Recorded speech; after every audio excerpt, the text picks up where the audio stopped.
All right, so here we are with Brent Butterworth and Ron Seiger, and we are doing a little quick interview with them because they are the first group, which we have named this morning, Take Two, that we're going to release under the banner of Outrageous 8 Records.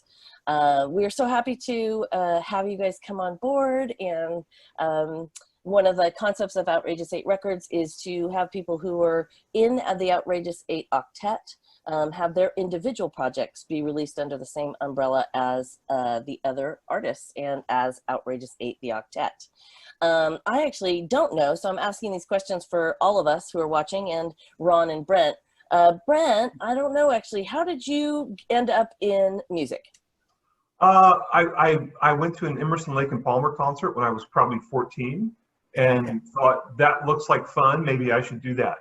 And I mean, I kind of played around on like ukulele and stuff when I was a kid, but nothing really took. And trumpet and snare drum and xylophone. But I got a guitar, and weirdly enough, in Littleton, Colorado, my first guitar teacher was a jazz guy who really didn't know anything about rock, and his name was Roy Stewart. He went on to have some albums on like Cadence Jazz and stuff. Really good player. And so then my second guitar teacher was also kind of a jazz guy, and so they were teaching me all this jazz stuff, and then I kind of realized that I could play things that were kind of George Benson-y sounding, but I really couldn't play things that were like Jimmy Page sounding. So I thought, well, I'll just do this jazz thing. Right, you played to your strengths, Yeah. literally. That's easy. Yeah. That's awesome. And Ron, I know you started playing very young. Did you also, like Brent, did you play multiple instruments, or did you go straight for the woodwinds? The woodwinds are multiple instruments. What I meant to say was, did you play both wind instruments and guitar and ukulele and the snare drum and everything else? Like, you understand how those are disparate compared to woodwinds? Well, I did start playing accordion in 3rd grade. Does that count? Did you? Yes, it totally does. It totally does. Once I started playing clarinet, that was pretty much it until my senior year in high school, when I started playing some tenor sax. Oh, okay. Gotcha. Yeah. And that was, when did you first pick up the clarinet? Oh, in 4th grade. So I was just Oh my gosh, that's adorable. That's adorable. Brent, when did you kind of start fiddling around with music in general? What age? I guess I was 6 when my Uncle Mac gave me a ukulele. Is that 3rd grade, 2nd grade? Yeah,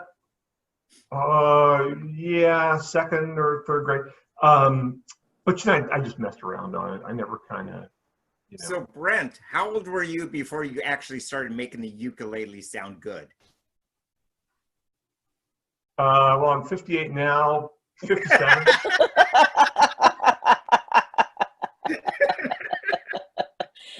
Brent, how did you end up, I know you play multiple instruments now, but is bass your favorite instrument? It's the one that's easiest to get a gig on. Okay. But I like it a lot. And I just started, honestly, I used to play a weird thing called Chapman stick, and I played it for, years and years and years, decades.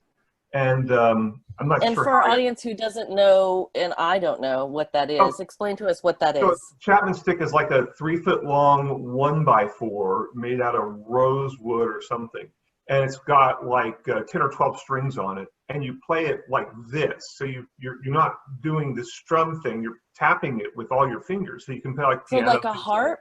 Like kind of harpish? No, it's more like, it's like, when you see like Eddie Van Halen and people doing all this tapping stuff? Yeah. It's like that, yeah. Take it to the extreme.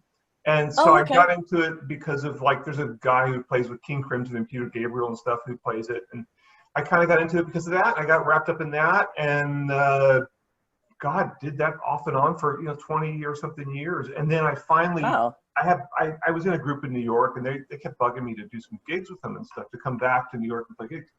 And I didn't even have an instrument. And so I went and got a ukulele bass, because I'm like, well, I play ukulele, I play bass. And then, that kind of, I kind of slowly got really into playing bass for the first time in my life, and got serious about it. And eventually got like an electric upright, and then got, an upright. And now I really don't play anything but upright. Gotcha. Gotcha. Oh, that's interesting. I've never in my life heard of a Chapman stick. Am I saying it right? Yeah, Chapman stick. It was invented by a guy uh, literally living like a mile from where I am right now in Canoga Park. And Oh, you're kidding. yeah, it's been around since the 70s, and it's just that it's obscure. It's super, super hard to play, and it's super hard to get a good sound out of. And so, but when you get it working, it's pretty amazing. Ron Seiger, tell me, what was your journey? And I don't actually know if you prefer alto, or what is your favorite instrument is the first question. Oh, favorite instrument. Alto is my instrument. It is my voice. Having said that, I really love playing flute and I really love playing soprano sax. I like playing tenor sax. Um, And and clarinet also you play I very play, well. oh, well, I was a clarinet major in college, but Right. I'll play clarinet if I'm paid enough. Yeah. So it's not your favorite. It's below tenor in the Uh, likability quotient. Well, yeah, if I'm playing something that I have to actually do something with, be creative, be musical, be original, it's definitely alto. Alto, soprano. Gotcha. Those are my two instruments. Yeah, yeah. I love the way you play both of those instruments, Oh, actually. And have you played, because Brent was saying about different styles of music, have you played a lot of different styles of music? And what's your foundation musical knowledge? Like when you started, like for me, I played the oboe in the concert band because there was no symphony. And then I moved forward to symphonies, and orchestral stuff like 80 piece or whatever sure. once I, moved away. But our high school only offered a concert band. Did yours offer more than that? No, it didn't, and that was the problem. So yeah, my background definitely is classical. I learned all the classical clarinet type literature and repertoire. I went up, and in fact, my first year of college, I was in your neck of the woods, and I went to the Mondavi Music Festival to compete. I did too. I Yeah, went to that when I was a kid with my dad. yeah. Well, you probably heard me. I And might have. you don't remember, huh? And but it was my senior year in high school. We got a new band director, and he introduced a jazz band. Oh, And awesome. yeah, and clarinet was in B flat, key of B flat. Tenor sax was in key of B flat. Well, it's a no brainer. I'm playing tenor sax, Right, right, and exactly. Yeah. I actually took an improv class with the great Gary Foster over at Pasadena City College. And Gary kind of got me going and definitely got the jazz bug instilled in me. And Yeah. after And that, here we are today. and You're a fantastic duo named Take Two, perhaps plus one. Continuing our conversation with Brent Butterworth and Ron Seiger, who are the members of Take Two, who we are welcoming to Outrageous 8 Records.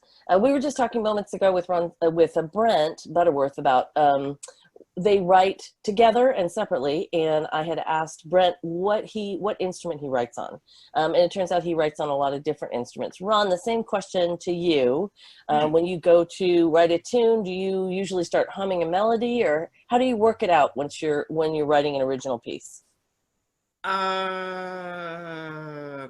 mostly I think I just kind of get a concept going in my mind as to what I wanted to sound like. It might be a basic concept like I want it to have a Latin feel, or I want it to have a swing feel.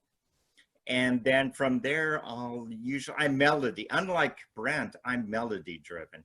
So I'll go for the melody, and alto is my natural melody instrument. So Yeah. I'll pound out the melody on my instrument, and the rest kind of falls into line after that. Okay. Yeah, yeah. So it's the lead, it's the song. It would be what the vocal would be, basically, Right. if it were a vocal. It's the melody and the heart of it that you're writing from. And now there's a couple things that we're going to premiere a little bit later on. 2 videos that I got from Brent. Thank you. And they are called what, Ron? And who wrote each one? Well, the first one, or maybe the second one, I'm not sure which order. It's going to Yeah. It's going to be Blue Butter. Blue Butter. Yeah, Blue Butter. Is that right, Brent? Yeah, which obviously I wrote. And Brent wrote that one. Oh, did you think I was going to take credit for it? Well, no, but it's obvious that I'm the one who wrote it. Why Because is that Butterworth. Brent? What? Because of Brent Butterworth. Yeah, because it was like Blue Monk. I was thinking of Blue Monk. And then I kind of thought, I get it. So, but I'm the one wearing the blue shirt. So confusing. And I'm the one who has the blues. there you go. yeah. So anyway, next two. So you wrote that one, Brent. And what instrument did you write that on, Brent? I wrote that on my Fender Telecaster tenor, which is a 4-string Telecaster.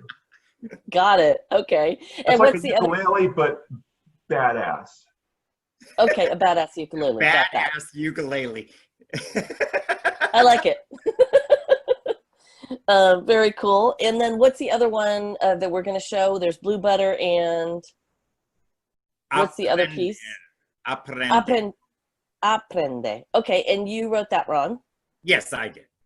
Okay, cool. So we have one of each, one from each songwriter to show, which is awesome. And those are also original pieces that were also written in quarantine, right? And while we sheltered in place. No, actually, I think Blue Butter might have been. Yeah, it was. Aprender was written. It was started prior to quarantine, but finished in quarantine. Is that okay? Yeah, totally. Yeah.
Now, you two, you met, I think you just said in Liz's class. So tell me what that is. How did you meet and how did you end up doing projects together? Well, Liz Kinnon is a really great jazz teacher and pianist here in LA, who teaches at the Colburn School. And Ron's been going, God, Ron, how long have you been in her class? A long time, right? 7 years. And I figured another 3 or 4 and I'll probably have it down. Okay. It's 11 years apparently. But I was in, there's 2 classes, like a 12:30 and a 3 on Sundays. And I was in the 12:30 because Brian Hong, who we all know, kind of coaxed me into it, guitar player. And but then in my class, when we did the concert, I got with both classes, I got to meet Ron and I heard what he was playing. I'm kind of like, I'm going to get into the 3 o'clock class because I want to play with that guy. Oh, that's nice. So I did. Yeah. Ron plays with incredible heart. And it really catches your ear. And even when I first talked to Ron, when we were playing in the big band together in the Thursday night big band, I remember just hearing a real purity to his playing that really caught my ear in the same way, Brent. Ron, what do you remember about how you guys ended up meeting and getting together and doing projects together? Well, definitely I remember the 3 o'clock class over at Colburn and Liz. And the thing I loved about Brent and playing with Brent is he's just a lot of fun to play with.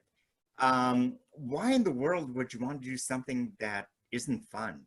And playing with Brent. Well, if it pays well, that's true. Oh, actually, that doesn't make the money worth it. I have to say. How much money are we talking? Well, no matter continuum, it's. But yeah, Brent, for me, there's not enough money in the world to make a bad experience worth it. Go ahead, Ron. But Brent is a lot of fun to play with. He's a lot of fun to be with. We have things in common. So it really helped a lot. And when you have that connection, you can start talking about things and they make sense to who you're speaking with. And you're not pulling at each other one way or the other. So it makes a good partnership. So what did it take for you guys to try to put these projects together while we can't, get in a room together and play? Well, Ron, Brent? Yeah, Ron wanted to record his tune Fandango, which we'd already played on gigs and stuff. So I knew it. And I said, fine.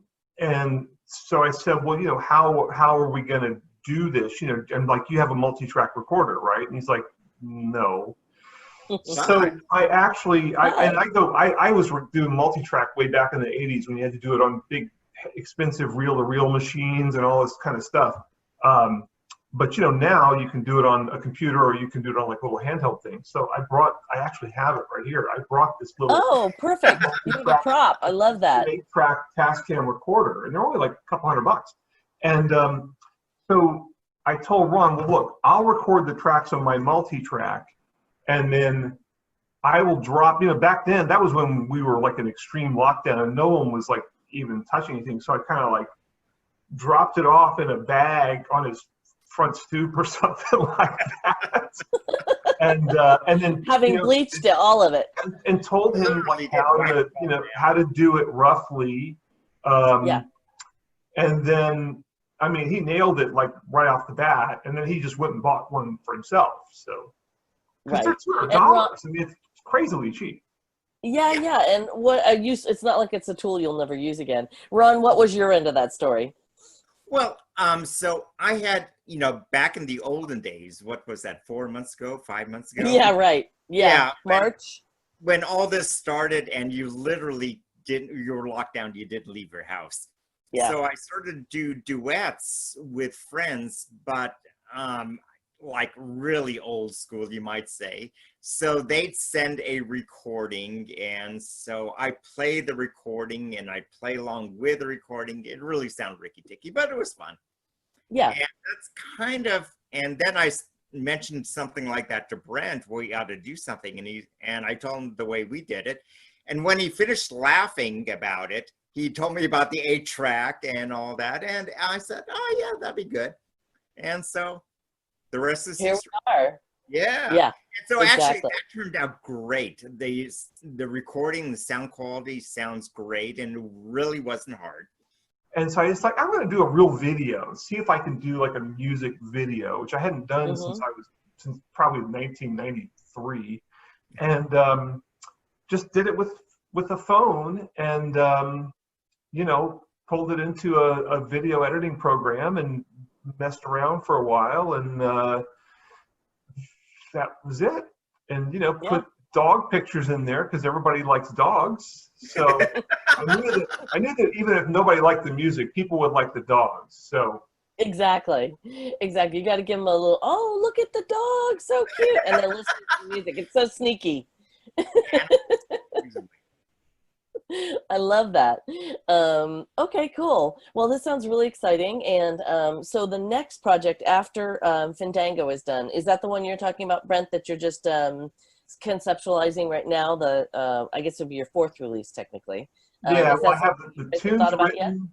The tunes written. I'm actually going to probably lay down the tracks today, and the video is already conceptualized. Right up in here. And okay.